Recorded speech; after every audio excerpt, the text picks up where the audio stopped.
Hi, I'm Simon with AppliancePartsPros.com. Today we're going to show you how to repair your appliance. Are you ready? Remember, anytime you work on your appliance, make sure it's unplugged or the circuit breakers are off so there's no chance of electrocution. In this video, we'll show you how to replace the doorstop in an LG refrigerator. It's going to be a very easy repair. Should only take a few minutes to show you how to do it. For this job, we're going to need a Phillips screwdriver. When you open up the package, you're going to get a new doorstop. There are two doorstops used in this refrigerator. Each one is mounted at the bottom hinge of the French door. They keep the doors from swinging out all the way. So when any of the French doors swings out without stopping, check and replace the doorstop if needed. To get to the part, we need to open the left side door.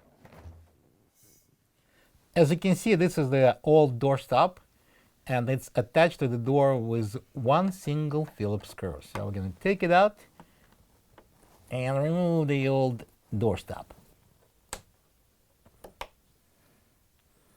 This is the old doorstop next to the new one.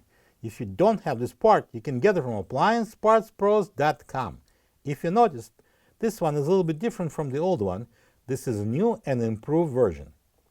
All right, so I can install the new doorstop. This hole will go over this post here. Place it on. And then I'm going to install the screw in the center, Phillips screw, and secure it to the door. In case if you need to replace the one on the right side door, just repeat the procedure. And now we can close the door. Plug the fridge back in and make sure it's cooling. Thank you for being a part of another successful repair brought to you by AppliancePartsPros.com.